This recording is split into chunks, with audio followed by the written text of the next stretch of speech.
The airport was already loud when the woman at the counter frowned at her screen and said, softly, that the ticket had been canceled. Not delayed, not reassigned. Canceled.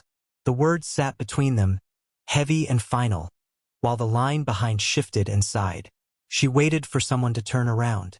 Her mother had just passed security, her father adjusting his coat, her sister already walking ahead with the carry-on she had insisted on sharing. No one looked back. It was the same choreography they had practiced for years. Forward motion, no pauses. The woman at the counter asked if she wanted to rebook. She asked how much. The number was higher than her rent. She thanked the woman anyway because that was the reflex she had learned early. Gratitude as insulation. She sat near a charging station, watching families fold themselves into clusters. She sent a single message to the group chat. My ticket was canceled. The message showed as delivered. No one replied. Boarding began. She stayed until the flight left. Not because she thought someone might return, but because leaving felt like agreeing to the story they would later tell. That she'd wandered off, that she'd been difficult again, that it was no one's fault. Outside, the air was cold and smelled like jet fuel. She took a train back into the city, her suitcase light, her phone silent. That night, her sister texted. No greeting, no question. You should be used to being left out by now. She read it once, then again, noticing the efficiency of the sentence. No cruelty wasted, just a statement delivered like weather. She typed several responses and deleted them. She thought of all the holidays where she'd slept on couches, the birthdays folded into someone else's schedule, the way she'd learned to arrive early and leave late, to make herself useful so she wouldn't be noticed leaving. She finally replied, don't worry. Your new year will be unforgettable. She didn't add punctuation. She didn't explain. She set the phone face down. The truth was, nothing she planned next was dramatic. There was no confrontation, no long email. She went to work on Monday. She answered emails. She attended a meeting she had almost skipped, the one about compliance issues at a mid-sized firm her brother-in-law happened to co-own.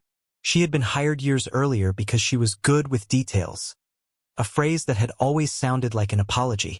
She had learned how systems worked because she had needed them to protect her when people didn't. Contracts, timelines, audit trails. She understood how small oversights accumulated interest. During the meeting, someone mentioned a discrepancy. She asked a question, then another. She didn't accuse. She didn't warn. She took notes. Over the next few days, she did what she always did, her job thoroughly.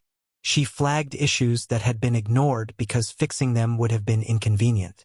She forwarded documentation to the appropriate departments. She copied the right people. She followed protocol. When her family returned from their trip, their phones lit up with alerts while they were still waiting for luggage.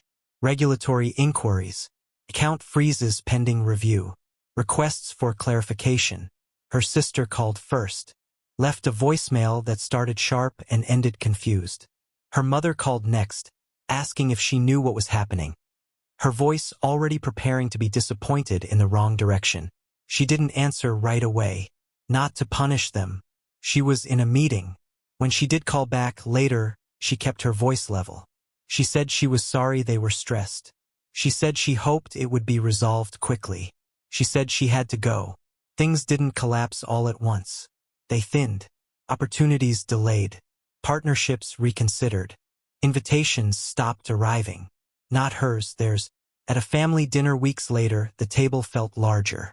Her father talked about weather. Her sister scrolled through her phone, jaw tight. No one mentioned the airport. No one mentioned New Year's.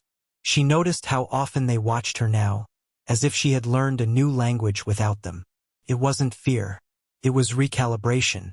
After dessert, her sister followed her into the kitchen. She said, "You didn't have to do that." She thought about correcting her, that she hadn't done anything, not in the way her sister meant. That systems had done what systems do when given accurate information. Instead, she said, "I didn't." Her sister looked at her for a long moment, then nodded once, as if confirming something she'd suspected but never named.